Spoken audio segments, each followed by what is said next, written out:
Assim como o pensamento voltado para um apetitoso jantar estimula as secreções do aparelho digestivo, o pensamento voltado para o plano espiritual aciona a glândula pineal, por ser o órgão que comanda a atividade dos centros receptores das ondas rarefeitas das vibrações do plano espiritual. O espírito interessado em desfazer as barreiras mais densas do plano físico comanda automaticamente esse órgão, o qual entra em funcionamento lançando sobre os nervos uma substância de composição rarefeita que os hipersensibiliza e acumulando-se sobre os plexos transmite-se aos chakras, despertando-lhes maior sensibilidade. Como modernos radares, estes captam da esfera espiritual circundante os sinais mais ou menos nítidos, de acordo com a sua capacidade própria. Com o aperfeiçoamento da aparelhagem moderna, chegarão os homens, em época oportuna, a identificar na circulação sanguínea os elementos formadores da secreção desta glândula e então, já perfeitamente ajustados aos sentimentos nobres da vida, poderão possuir o controle sobre ela. Serão gigantes do conhecimento superior, grau que só lhes será permitido atingir num estágio elevado de evolução moral. A interligação estabelecida entre os plexos e os chakras, através das irradiações da secreção pineal, permite a chegada ao cérebro das impressões, através dos nervos hipersensibilizados. A sensibilidade generalizada do espírito tem origem no fato de não precisar canalizar vibrações densas ao órgão capaz de registrá-las, como sucede aos sentidos físicos. As impressões do meio espiritual são recebidas em conjunto pelos chakras ativados pela ação do pensamento, que age sobre a glândula pineal.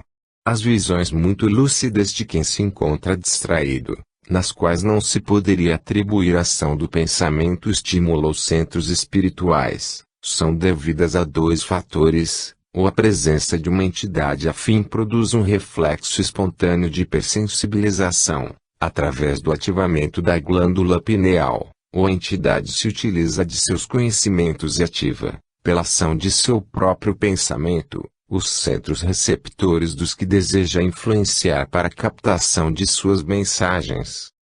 Orientações aos médiuns. Dúvidas no trabalho mediúnico. Capítulo 8. Pergunta: que sucederá aos médiuns que duvidam de seu próprio trabalho? Ramatiz: os médiuns que duvidam sempre da própria inspiração, trabalhando num clima de incredulidade, menosprezam a proteção de que são alvo e tornam-se indignos dela. Os amigos espirituais que procuram envolvê-los em sugestões positivas de confiança, veem-se forçados a entregá-los a experiências fortes, a fim de valorizarem o amparo de que eram alvo. Tem que chorar na solidão a que se relegam quando se deixam envolver por sugestões negativas em relação ao trabalho. Por suas próprias disposições de descrença negam-se o direito puro e simples de desfrutar o amparo concedido pelo Senhor, com vista ao trabalho e à evolução. É certo que o assédio das sombras se faz intenso onde quer que se acenda uma pequena luz, mas ela só se apagará se o trabalhador do bem negar-se a defendê-la com o próprio desvelo e amor. Por uma questão de comodismo, muitas vezes preferem os médiuns furtar-se ao cumprimento de um dever de trabalho, encontrando sempre no plano astral quem lhes incentive a insensatez. Aos poucos veem-se enredados, de tal forma, que toda a paz lhes foge e ficam impossibilitados de prosseguir sob peso de tal situação. Nada mais nos resta então do que permitir uma experiência dura que os desperte para a necessidade de reação, e, por mais doloroso que lhes seja o aprendizado, agradecerão ao Senhor quando conseguirem compreender o erro em que laboram. Pergunta: poderá esta dúvida ser levada à conta de humildade? Ramatiz F. Absolutamente impossível. Deve ser considerada como uma rebeldia diante da necessidade de unir-se à vontade do Eterno que os chama ao serviço. Os médiuns recebem, geralmente, provas de caráter subjetivo e objetivo, que não permitem dúvidas quanto à necessidade de trabalhar. São estimulados e amparados, porém, Quando se trata de dar apoio incondicional à obra da espiritualidade, recuam atemorizados, afirmando não possuírem qualificações suficientes para o testemunho árduo. Dentro de uma análise reta, poderão identificar a origem de tais atitudes. Verão que elas se baseiam na inércia espiritual que os convida a permanecer como antes, distraídos das responsabilidades maiores. Nem mesmo os que se mostram iluminados por um ideal sublime de espiritualidade escapam a esse ardil do subconsciente, que encontra nas forças negativas aprovação incondicional. É quando temos que esperar que venha do próprio espírito do médium a decisão firme de trabalhar ou capitulação diante da reação ao progresso. Os médiums humildes esquecem-se de si mesmos e sentem a confiança que lhes inspiram os prepostos do Senhor. Pergunta: que aconselhais àqueles que se sentem subjugados pelo próprio sentimento de dúvida, a fim de se libertarem, produzindo sem maiores tropeços? Ramatiz: há necessidade de uma transformação radical feita geralmente através do choque emocional causado pela própria invigilância. Imantam-se as baixas correntes vibratórias por duvidarem do apoio das mais altas e sofrem as consequências do convívio espiritual que alimentam. Sofrem, quando podiam usufruir as delícias do trabalho harmonioso em união com o Senhor. Se desejarem, poderão ainda libertar-se, modificando a atitude mental. Para isso aconselharíamos uma transformação radical, baseada na aquisição voluntária e consciente de uma fé inabalável. Essa modificação obedece ao seguinte esquema. A transformação espiritual é uma transformação de cúpula, no elemento primordial, na essência divina do ser. Traduz-se por uma renovação íntima que revela enfim ao indivíduo a consciência do seu ser em ligação com Deus. Significa a união com o pensamento divino, força irradiante do universo. É a adoção da atitude vertical de quem sentiu o eixo da alma irresistivelmente atraído à posição correta. Por uma imposição férrea do próprio pensamento deverá sentir-se como filho herdeiro de Deus e de sua força propulsora e criadora, elo ativo e resistente da corrente do amor. A eles diremos: desejais a felicidade da paz interior? Uni-vos ao pensamento divino. E a única fonte que não falha nem se extingue.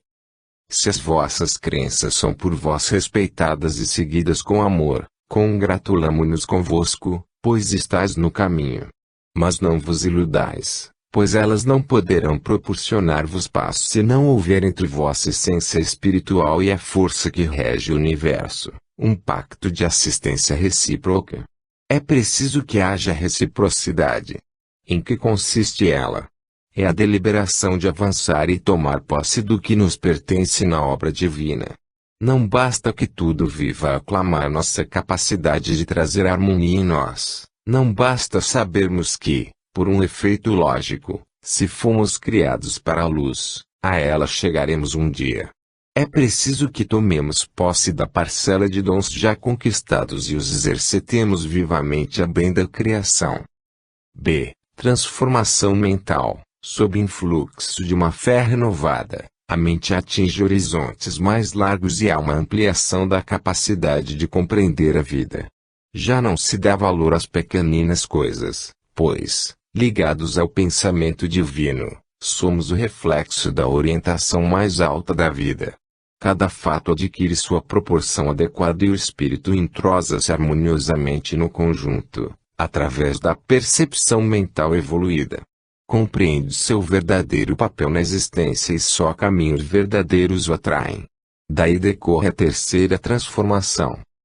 C. Transformação moral. Expressa-se através da exemplificação segura que a nova orientação espiritual imprime aos atos de quem se aproximou do pensamento divino, como decorrência natural de uma remodelação interior. Exprime-se através dos impulsos de ordem elevada que revelam o nível de espiritualidade de quem entreviu uma centelha de luz. Nessa fase a alma vibra espontaneamente no amor ao semelhante, sem necessidade de regras impostas com rigidez. O contato da luz clareou seu íntimo. D. Transformação física. Envolto em vibrações harmoniosas, Todo o organismo se beneficia e aos poucos se reajusta nos pontos que apresentavam algum afastamento do equilíbrio da saúde. A falta de saúde é a consequência remota de um desajuste espiritual. Costuma-se curar o corpo como meio de obter paz, porém, afirmamos que se procura a paz com Deus e o equilíbrio orgânico se fará. Que se haja sobre a origem, a consequência desaparecerá. Se assim não fizerdes, estareis lançando mão de paliativos. Em especial, este conselho se ajusta aos médiuns que, possuindo um estado de sensibilidade altamente desenvolvido, podem sentir poderosamente os efeitos vibratórios do ambiente de si mesmos. Paz e amor. Ramatiz. Atitude defensiva cristã, capítulo 9. Afirmações. Dentro do mais puro desejo de harmonizarão com a vida, comprometo-me diante de mim mesmo a não me deixar soterrar pela incompreensão alheia. Aceito com o coração aberto a impossibilidade de meus irmãos se ajustarem ao meu modo particular de sentir e viver. Somos como flores cujas pétalas, de constituição diferente, não podem apresentar o mesmo colorido.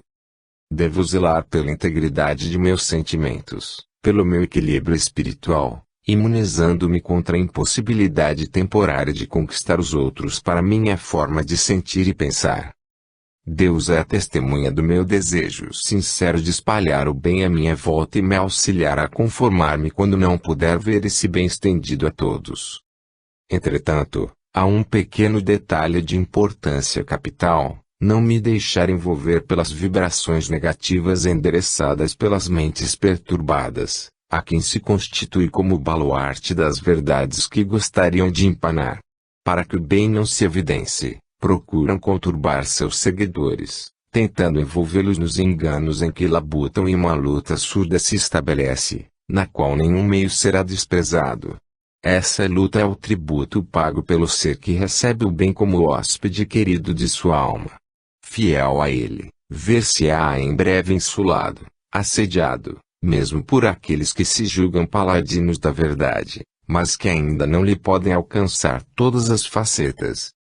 Ouço em meu interior o eco das vibrações superiores que me dizem: não desanimes. Coloca teu ideal de bem servir como um farol à tua frente e segue na direção apontada.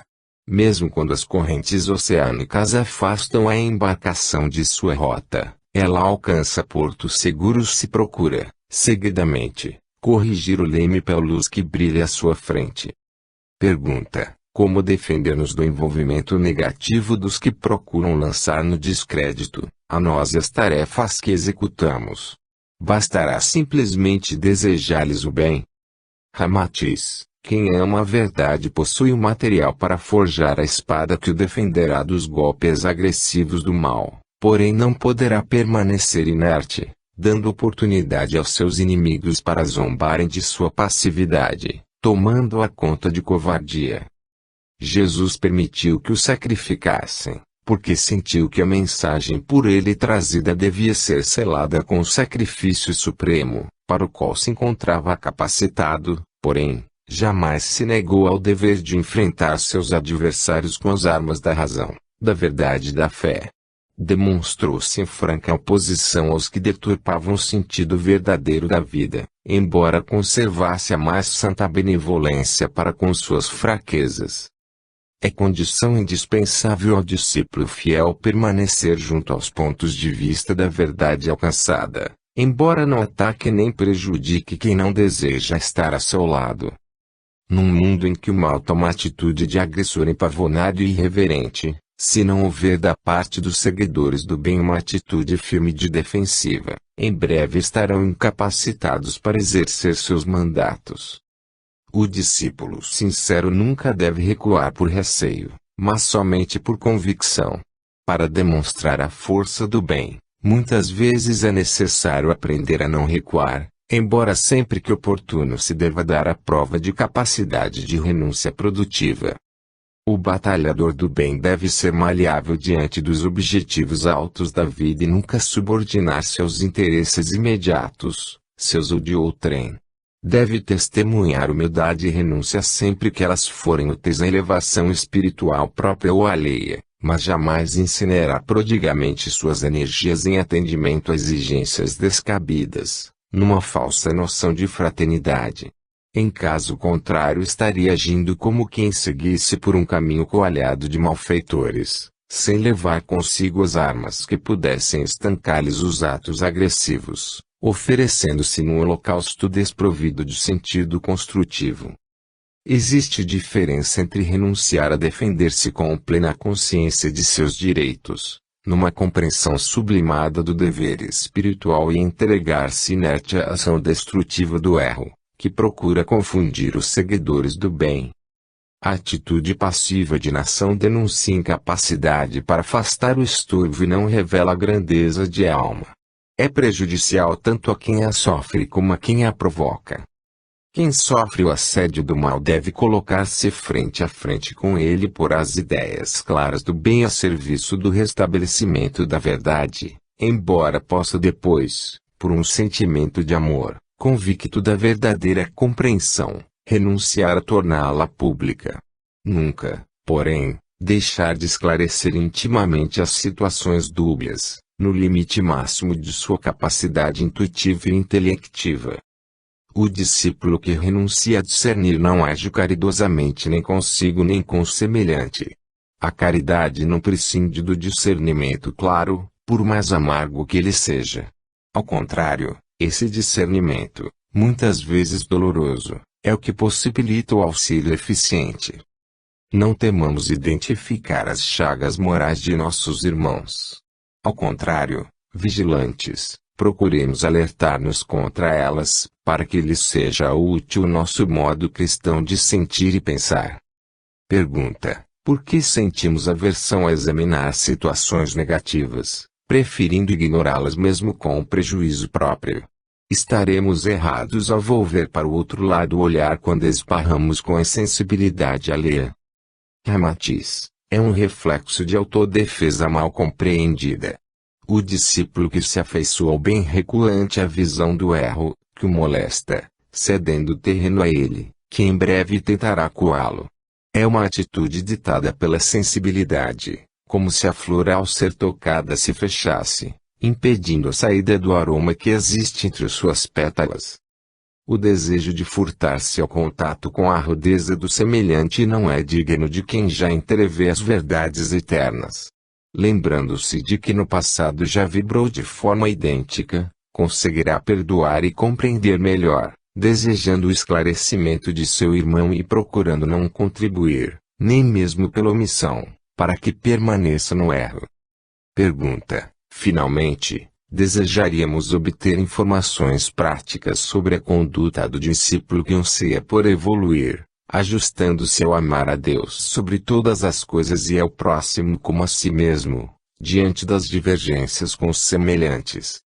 Ramatiz: em primeiro lugar, precisa desenvolver ao máximo a capacidade de discernir, lembrando-se de que amar a Deus é amar ao seu atributo máximo de justiça entre os homens, na certeza de que, diante dele, todos somos igualmente amados.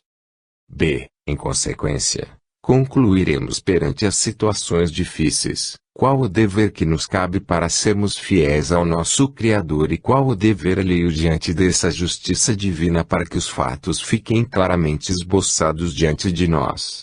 Cumprida a nossa parte, caberá aos nossos irmãos cuidarem das suas, diante das quais nenhuma responsabilidade nos toca.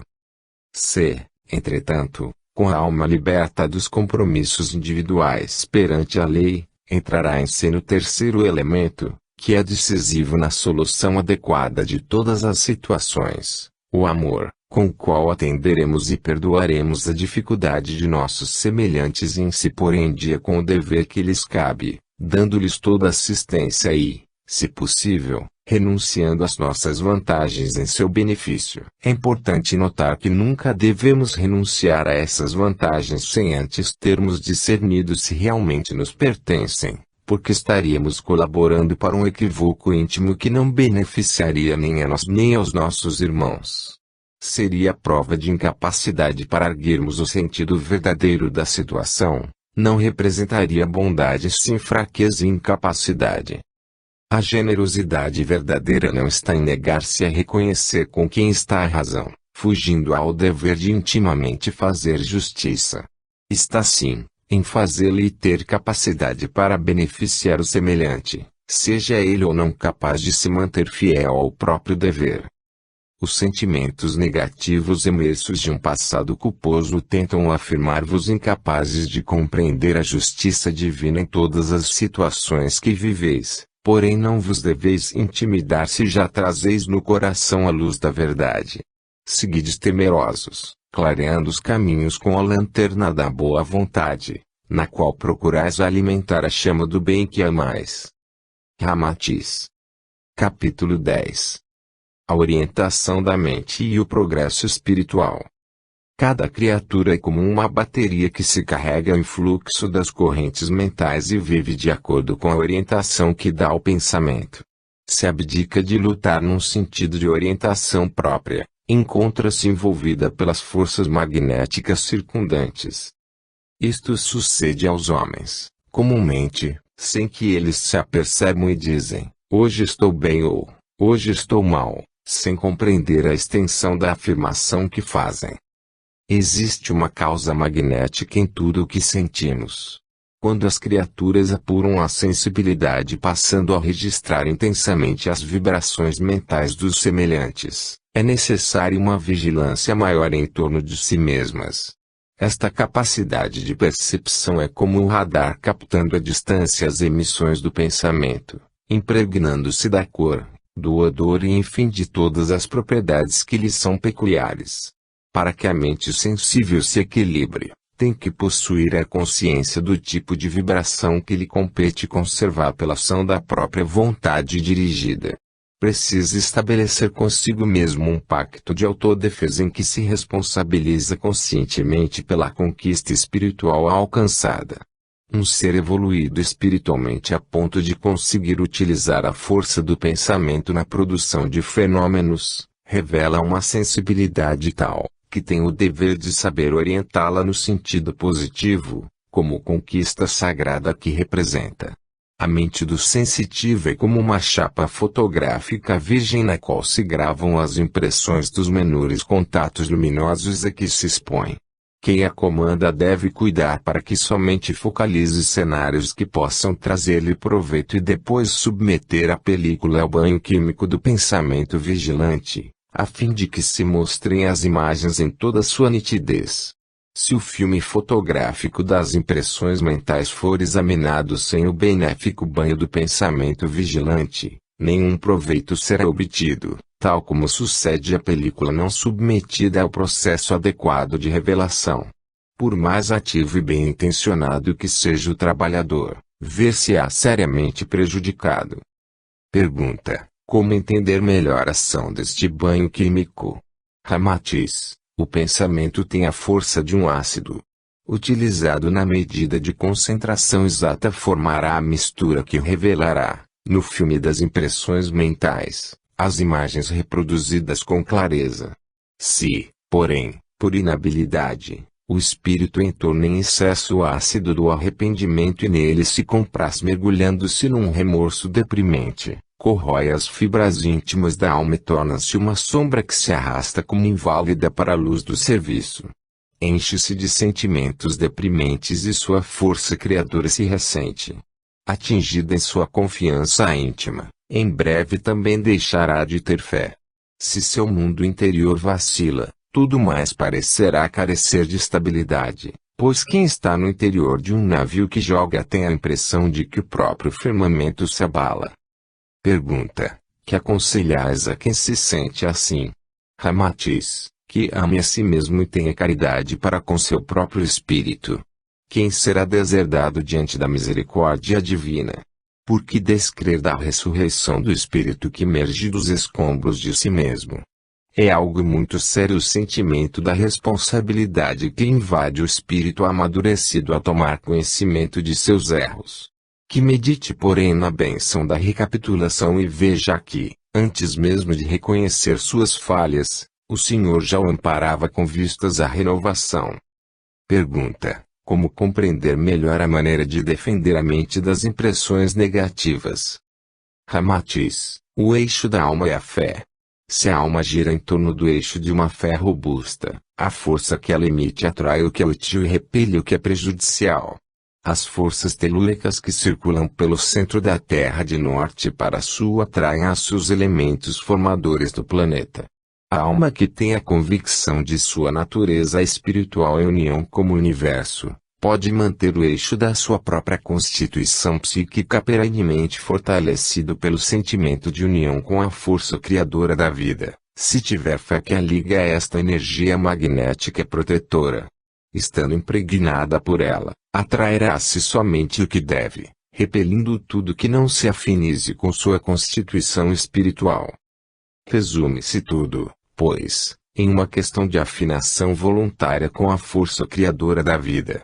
É uma adesão que se faz quando o espírito se propõe renovar-se pelo próprio esforço. Capítulo 11. A intuição mediúnica. Que sucederá ao médium que descrer da própria intuição? A intuição é o canal inicial, por onde penetram as primeiras noções do trabalho a que se entregará o medianeiro. Ao primeiro envolvimento que é feito, produz-se uma vaga noção, como um pressentimento, uma aproximação da ideia, introito ao desenvolvimento real do trabalho. O espírito do sensitivo é envolvido por sugestões, numa fase preparatória, maneira natural de se abordar o assunto. A intuição é a fonte cristalina das verdades espirituais se o médium crer em si, por sentir o próprio esforço no cumprimento dos deveres morais e espirituais. É a ligação constante entre o seu espírito e a vontade do Eterno, se souber manter-se em um tono salutar de aprendizagem evangélica. A confiança nas intuições tem estreita ligação com a capacidade de servir e amar. O espírito reto confia em si. Sabe que desenvolve os esforços necessários ao seu autoaprimoramento e jamais duvidará da veracidade daquilo que sua alma, afeita ao bem e somente ao bem, absorve da fonte de toda a verdade. Daí a necessidade premente de estabelecerem os médiuns, consigo mesmos, um pacto de conduta irrepreensível, a fim de que haja, em seu foro íntimo, um acervo valioso de autoconfiança. A fé em si, consequentemente, em seu trabalho, crescerá na proporção inversa de sua acomodação com o menor esforço. De que valerá afirmarem-se presentes os irmãos desencarnados, amigos de todas as horas, se o medianeiro permanecer negativo, acreditando mais no poder do erro, que veio em si repetido constantemente. A única chave para a conquista da paz interior do trabalhador está no aprimoramento incansável de suas reações junto aos problemas da vida. Cresce-lhe diante de seus próprios olhos e o resto correrá normalmente, pois empenhado sinceramente em ser fiel ao Senhor, jamais lhe ocorrerá a falta de fé. Aquele que sente em si a fidelidade ao bem em todos os setores da vida, sentirá, consequentemente, a legitimidade de sua inspiração. Confiando em si aprenderá a confiar no poder do bem, por senti-lo vitorioso na própria alma em todos os instantes. A dúvida vem da dúvida. Aquele que assiste aos próprios fracassos íntimos, diariamente, jamais poderá improvisar segurança nos momentos de trabalho mediúnico. Será sempre um médium torturado pela dor de ver-se bipartido, trabalhando alternadamente para o bem e para o mal. Que possais colher as flores do autoaprimoramento, enchendo de encantamento vossa vida espiritual e, assim sentireis a alegria de servir, de maneira tão pura quanto é de desejar. Conquistai um lugar ao sol. Bendito seja Deus. Nicanor. Capítulo 12. Instruções elementares sobre o estudo da yoga. Antes de qualquer outra tentativa, é preciso cultivar o relaxamento consciente de toda a musculatura voluntária num afrouxamento gradativo, produzido pela vontade dirigida. É uma autossugestão de repouso sedativo. Com o tempo, chegar-se-á à conclusão de que é possível produzir, com a mente, os efeitos dos sedativos medicamentosos comuns, utilizados pelas pessoas nervosas, pois elas nada mais são do que seres incapazes de dominar sua mente, na produção do afrouxamento da tensão neuropsíquica. Para atingir o relaxamento neuromuscular, é necessário procurar a postura adequada. Será aquela em que o menor número de músculos estiverem em trabalho e em que o façam suavemente. Alguns minutos diários de concentração neste sentido darão gradualmente ao ser a consciência da paz interior que é possível adquirir. Obterá o repouso físico e, neste esforço de atender ao relaxamento muscular, obrigará a mente a afastar-se, por alguns momentos, dos problemas que comumente a trazem em estado de tensão. Este é o primeiro passo para adquirir o autodomínio. É um exercício que atinge o plano físico e disciplina a mente. Ao espírito que é o Senhor de todo o ser, nenhum detalhe deve faltar, no que diz respeito à utilização das energias do pequeno mundo que lhe está confiado. Só conquistará completo domínio do eu, quando as menores reações psicofísicas puderem ser controladas. Esta atitude de relaxamento consciente é muito útil aos médiuns, como exercício de autocontrole, em contraposição ao relaxamento passivo em que se colocam nos momentos de transe. É uma defesa, exercitada diariamente, em que se torna cada vez mais senhor de suas reações espirituais e físicas. Pode-se facilmente imaginar o valor do autocontrole neuromuscular para aqueles que muitas vezes, sem o notarem, tornam-se instrumentos de forças externas. Este autodomínio, que a muitos parecerá pueril valorizar desta forma, tem consequências profundas na autorrealização. A possibilidade de conhecer suas próprias atitudes, o exercício de controlar seus próprios estados íntimos de calma e de relaxamento físico, conferem com o tempo ao médium principalmente e os indivíduos em geral, a capacidade de isolamento das correntes mentais divergentes, nocivas à sua tranquilidade, venham elas de um encarnado ou de um desencarnado. Por isso disse o ser intelectualmente moral não entra em contato com as auras depressivas de seus irmãos, senão o tempo suficiente para reconhecê-las e delas defender-se. O corpo e o espírito, enquanto ligados um ao outro, influenciam-se mutuamente de tal forma, que o discípulo desejoso de iluminar-se terá que despender esforços em ambos os sentidos, valorizando o que recebeu do Senhor como um conjunto temporariamente divisível. Após esse domínio externo poderá então intentar conquistas mais profundas. Entretanto, a primeira lição consiste em amar a organização física que o serve, procurando preservá-la de desgastes desnecessários. Prolongai durante todas as horas do dia o relaxamento consciente que redundará em economia de energias e menor necessidade de repouso. O bom artífice, aquele que ama a sua tarefa, utiliza o instrumento de trabalho, consciente do cuidado necessário para que esteja sempre em bom estado de conservação. Após a lição do relaxamento consciente constante, poderá o aprendiz tentar o domínio gradativo da musculatura lisa dos órgãos internos. Iniciará o domínio do ritmo respiratório do comando mental. Pode-se definir, aproximadamente, a respiração completa como um desejo pacífico de mais aproveitar o prana do ar. Deve o aprendiz recolher com amor o princípio vital que lhe penetra ao ser, no impulso íntimo de gratidão à força criadora que lhe proporciona a oportunidade de renovação. Essa atitude, que a alguns poderá parecer dispensável, é a verdadeira força que o fará fixar os benefícios almejados. O amor é força magnética de atração capaz de extrair da composição química que penetra os pulmões, a força vital em maior quantidade. Tudo, porém, deverá ser feito sob o comando mental da musculatura lisa, com abstenção de contrações voluntárias. Resume-se este exercício em amar a força vital que penetra o aparelho respiratório, desejando que os pulmões se dilatem cheios de prazer pela bênção que o Senhor lhes envia e retendo o ar com o sentimento de felicidade de guardar um tesouro, reconhecendo, simultaneamente, que as bênçãos maiores da vida nos são proporcionadas gratuitamente pelo Senhor, sem que haja a possibilidade de nos serem tiradas por ninguém. Eis duas tarefas bem trabalhosas, porém, mais do que isso, muito necessárias e úteis, o relaxamento neuromuscular e a respiração completa.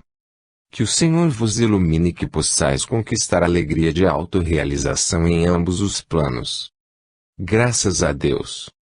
Nicanor. Capítulo 13. Pioneirismo. A era do mentalismo surge, aos olhos do homem atual, como surgiam, diante dos pioneiros do passado, as regiões ignotas a serem desbravadas. Para eles, como para vós, a vida era um desafio à coragem de iniciar, por novos caminhos, uma jornada deslumbrante de realizações imprevisíveis.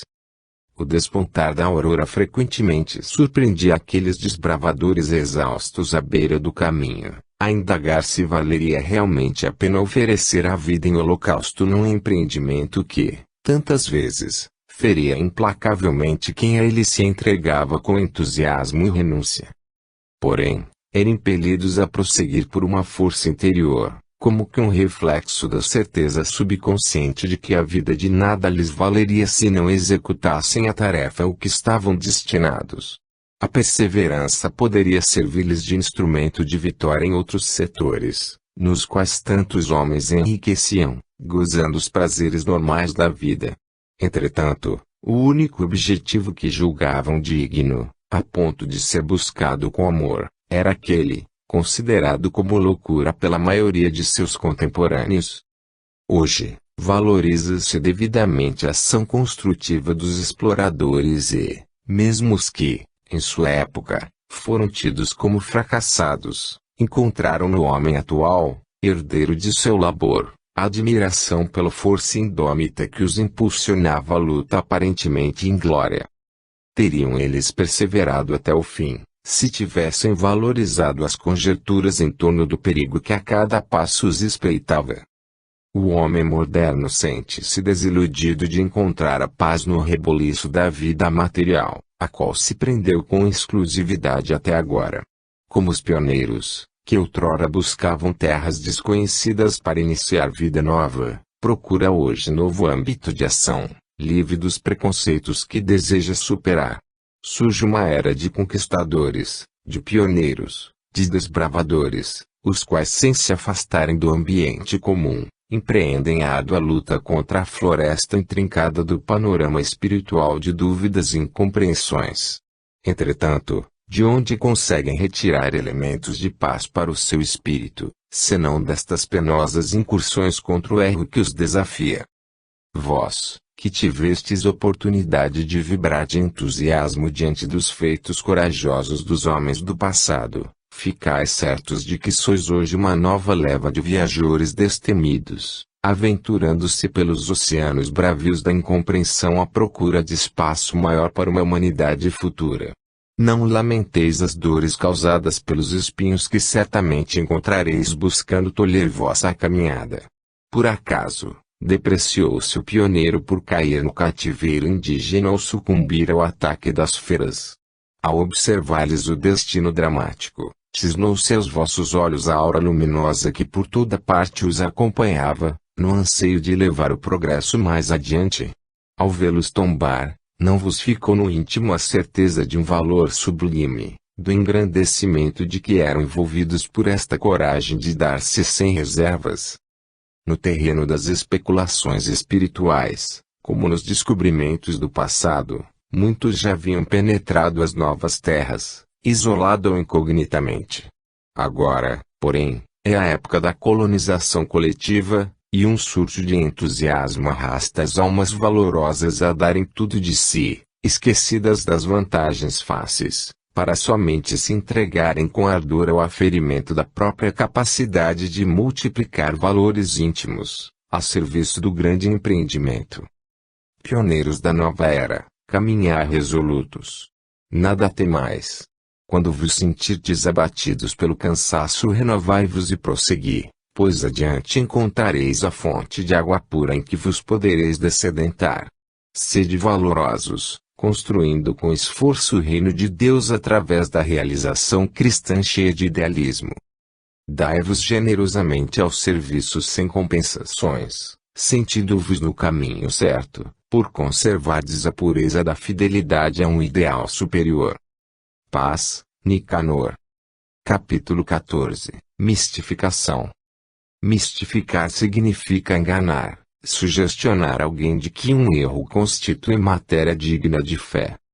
Assim, concluímos que, de certo modo, vivemos em perene mistificação, pois em nossa visão acanhada é frequente julgarmos verdadeira uma assertiva que, mais adiante, verificaremos errônea.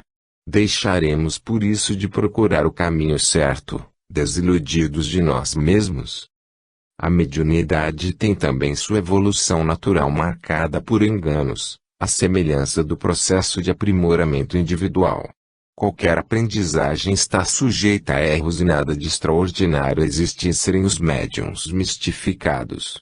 A vida é um constante ascender de graus evolutivos e as interferências do erro ou mistificações são ocorrências previstas e admissíveis, desde que não sejam conscientemente alimentadas. Em virtude de ser necessário cultivar a autossuficiência, no atendimento à lei do livre-arbítrio, o desenvolvimento da afinação mediúnica está sujeito a experiências em campo aberto e não é possível aos orientadores espirituais impedir as lutas que consolidem o aprendizado. O único meio de conseguir solidez nesse setor de trabalho é submeter-se o médium às provas com amor e humildade. Jamais será dispensada a coragem da submissão às circunstâncias do aprendizado. Os caminhos da espiritualidade, como os de todo saber e evolução, exigem espírito de renúncia e sacrifício. De todas as experiências, porém, somente permanece no cômputo espiritual do aprendiz, o valor e o denodo com que se submete às provas por amor ao bem. Ousaria alguém recriminar o cientista que prejudicasse o seu organismo por não dominar ainda os segredos do material de suas pesquisas? Ao contrário, profundo respeito se vota àqueles que, amando o progresso, arriscam-se a perder as vantagens da segurança que seus irmãos desfrutam em sua incapacidade de oferecer maior colaboração à evolução geral. Não fazemos o panegírico da irresponsabilidade, estimulamos o espírito de sacrifício que possibilita a conquista dos valores eternos. Novos campos de ação abrem-se sempre que alguém se esquece das próprias conveniências, em atendimento ao ideal de aprimorar as atividades que estimulam a evolução, e seu valor é centuplicado quando conhece os tropeços e aceita conscientemente o risco das atividades a que se entrega. Todo progresso humano é feito de experiências dolorosas porque baseadas no rompimento de antigas tradições de estacionamento, representando a coragem de enfrentar os obstáculos firmemente estabelecidos por um grau evolutivo que deve ser superado. Por estacionar a criatura nesse grau inferior, encontra-se cercada pelas vibrações que lhe são afins.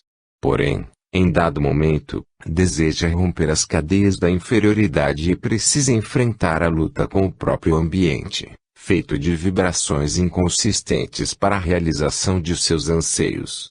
À custa de perseverança e amor, conseguirá sintonia com um grau evolutivo mais alto, consolidando através do tempo. Porém, no correr desse processo de evolução, muitas vezes será envolvida pela negação de suas possibilidades. Se desanimar, adiará a consolidação dos valores positivos e, quando sentir que mais vale caminhar pouco do que estacionar, recomeçará do ponto onde parou. O trabalho mediúnico exige valor inconteste, não por significar evolução consolidada, mas por exigir renúncia às acomodações egoísticas da personalidade humana, que prefere estacionar num campo acomodatício inferior do que submeter-se à provação de um estado de constante luta com as próprias imperfeições, para melhor refletir as claridades do alto.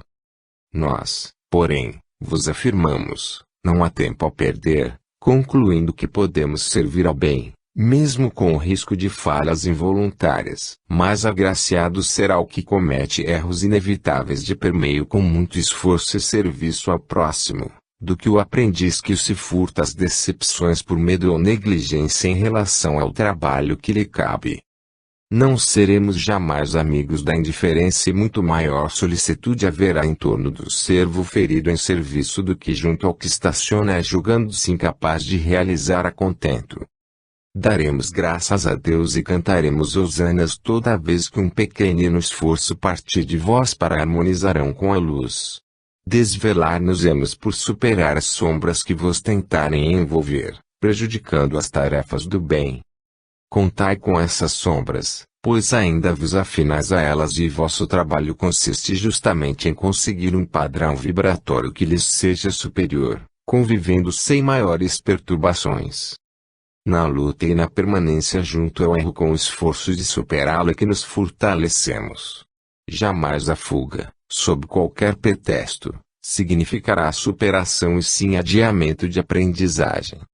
Como servos do Senhor, nós nos colocamos a seu serviço, transportando o produto de sua generosidade na estrada acidentada das incompreensões. Entretanto, jamais fugiremos a alegria de trabalhar, sob o sol ou sob a chuva, vergados ao peso de nossos fardos ou alegres a contemplar a vinha. Assim nos sentimos felizes, pois caminhamos envolvidos pelo olhar complacente do Pai que não nos nega os meios de evoluir e servir, para a satisfação profunda de nossos espíritos imperfeitos. Somos gratos ao Mestre Jesus e jamais lhe pediremos que nos retire o cálice amargo da aprendizagem. É nosso dever sorvê-lo até o fim, pois contém a beberagem curativa para as feridas que ainda sangram em nosso ser. A luz pertence aos que lutam por conquistá-la e se propõem a pagar o tributo de autorrenovação. Nada de novo, portanto, temos a dizer em torno da mistificação, senão repetir que estaremos convosco e a cada novo obstáculo se intensificará nosso carinho, na proporção em que vos esforçardes por corresponder às bênçãos do alto. Paz. Ramacharne. Capítulo 15. Renovação. Se eu não tiver fé e esperança, bem pouco valerá a minha caridade. Na verdade, as duas primeiras são improdutivas se não impulsionam o ser a harmonizar-se com o influxo do amor ativo que dirige a criação. Porém, meus atos, valor muito relativo terão, se eu não possuir uma realidade superior de fé e esperança para expressar através deles. Terei braços que acolhem junto a um coração que não tem forças para consolar. Terei palavras que esclarecem sem conseguirem transmitir alegria. Poderei caminhar léguas com meu irmão, mas o cansaço me atingirá de forma assustadora. Serei, enfim, como uma hospedaria erma, a que o viajor se acolhe sem conseguir encontrar o pão e o agasalho que o fariam renovar-se. Para que possa praticar a caridade com proveito real, é preciso certificar-me de que não estou falhando na caridade comigo mesmo, isto é, que posso prover minhas necessidades de fé e esperança a fim de que a luta jamais consiga esgotar o manancial de paz interior que o jorra ininterruptamente através da alma que se constitui instrumento positivo do amor divino sobre a terra. Ramatiz. Capítulo 16. Renovação. Precisamos ter fé, esperança e caridade em relação a nós mesmos. Fé em nossas possibilidades de realizar a contento. Esperança no desabrochar gradativo de novas virtudes. Caridade perdoando e compreendendo a impossibilidade de acertar totalmente ainda. Na luta contra as próprias imperfeições é comum o entrechoque de emoções contraditórias produzir um clima de incompreensão passageira, em que a alma é tentada a desiludir-se de si mesma. O amor divino não interroga se estamos a merecê-lo para fazer-se presente. Uma humilde e fervorosa prece de louvor ao Pai nos isolará temporariamente das contradições humanas, envolvendo-nos nas vibrações do amor, do qual parecíamos afastados. Sem esta recomposição de forças diante do Eterno, faltar-nos a fé em nós mesmos, a esperança de dias melhores e estaremos impedidos de sentir a caridade do alto para conosco. Reconfortemo-nos no amor que nos chega a todo instante, a fim de que possamos utilizá-lo em nosso benefício, estendendo-o aos nossos irmãos. Paz. Ramacharne.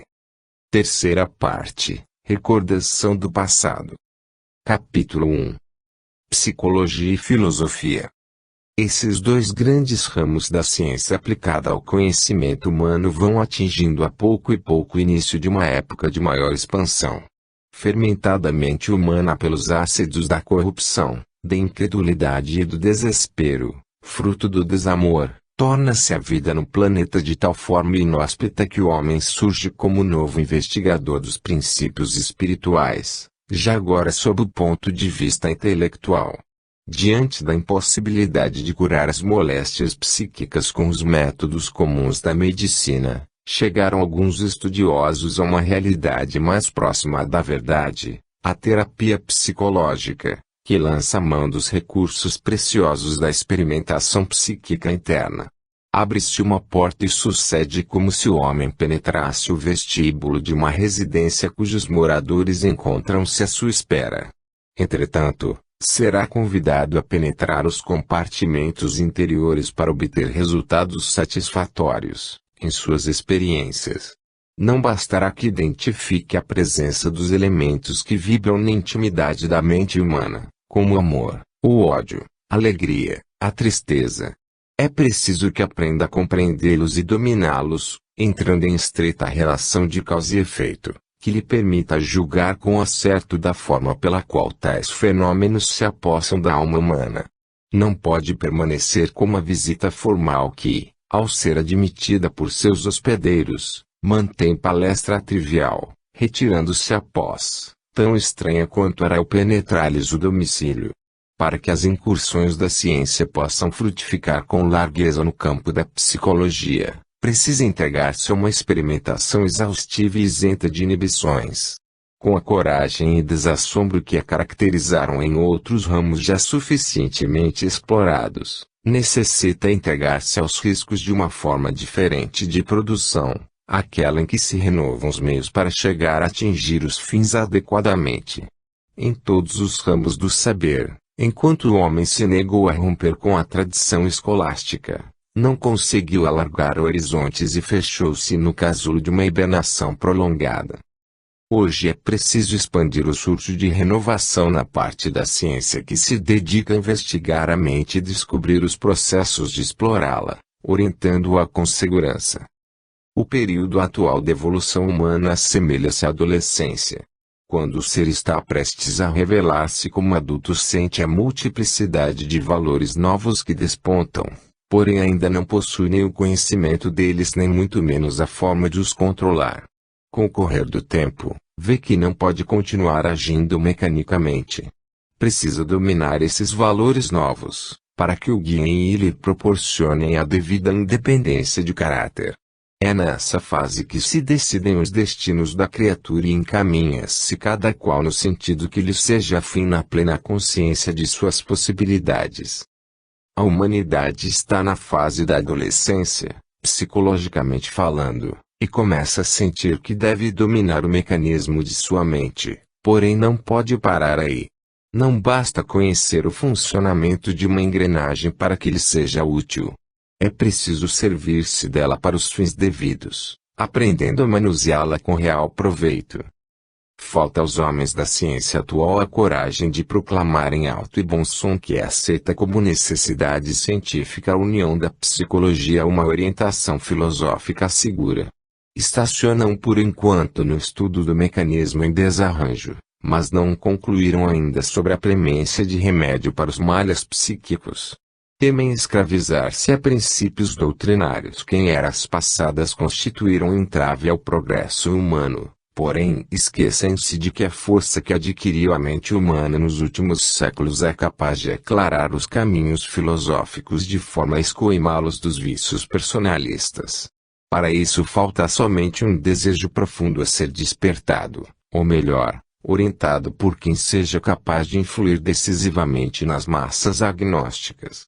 O anseio de conseguir uma solução para os problemas constrangedores do psiquismo existe como uma força latente em toda a humanidade que sofre. Espera somente que seus líderes intelectuais tomem a posição adequada, atraindo-os a um rumo feliz. A grande massa humana, distraída por tradição secular em torno dos motivos imediatos da vida, necessita de um impulso inicial para ser levada ao caminho certo. Sendo ele apontado por alguém que sobre ela possui influência, engrossa-se dia a dia a corrente dos que ingressam numa concepção mais feliz da vida. Quem já traz de outras existências a intuição segura do caminho, cedo o encontra. Entretanto, nossos olhos se voltam para a multidão de seres que estão em busca de diretrizes e darão crédito a quem se impuser a sua confiança pelos títulos honoríficos da ciência. Esses líderes intelectuais têm em torno de si um imenso rebanho a conduzir e precisam achar a direção certa. Só assim sua missão poderá ser cumprida a contento. Podemos comparar a psicologia e a filosofia como ramos da ciência do espírito, ao papel que o desempenham na ciência material a física e a química. Que poderiam essas duas últimas se divorciadas?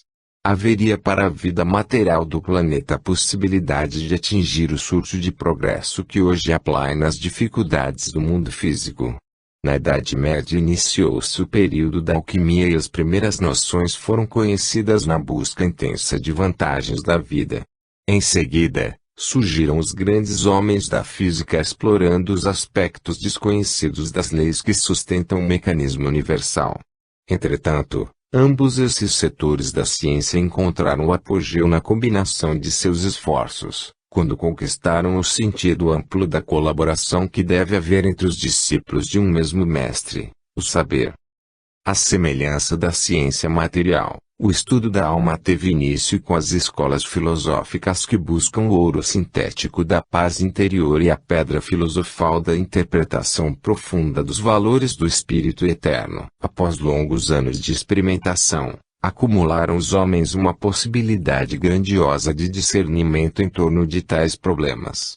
Surgiram então os físicos da alma, aqueles que desejavam conhecer as leis que regem o mecanismo da mente humana e puseram-se a pesquisar as reações psicológicas do universo interior.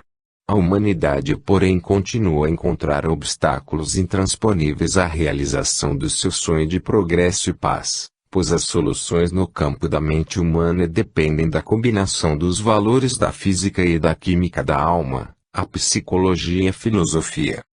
Em nossos humildes labores espiritualistas muito proveito temos colhido da feliz combinação dos princípios em que se baseiam esses ramos da ciência terrena.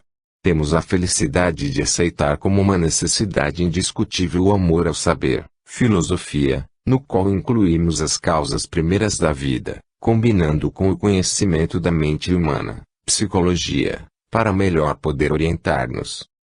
Assim surgiram os trabalhos de recordação do passado com o objetivo de fornecer ao espírito as razões do seu desajuste e em seguida a possibilidade de aplicação dos princípios renovadores do Evangelho de Jesus, que é a súmula mais perfeita de toda a filosofia sobre a Terra.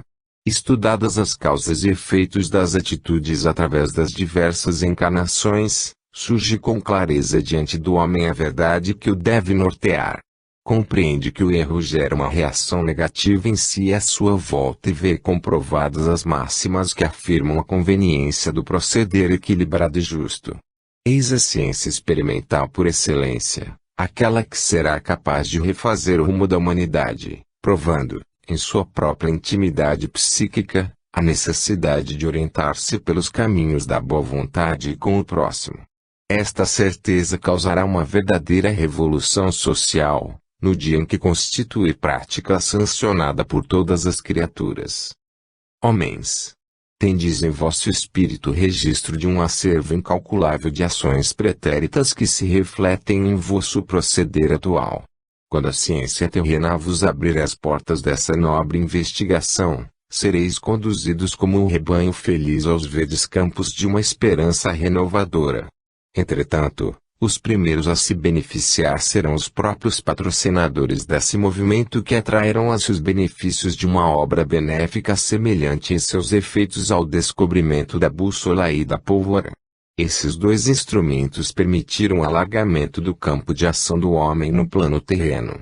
No desbravamento dos campos inexplorados da alma algo semelhante se dará.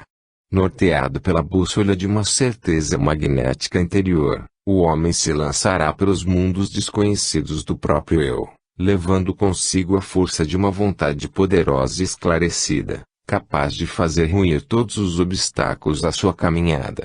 Porém, como essa jornada já o encontrará de posse dos princípios cristãos, poderá evitar o mau uso dessa energia interior. Por ser esse um ponto de importância capital, alertamos quanto à urgência de esclarecimento evangélico, pois todo aquele que entra em contato com os dragões da alma, adormecidos no subconsciente, precisa antes achar-se na posse dos meios para dominá-lo.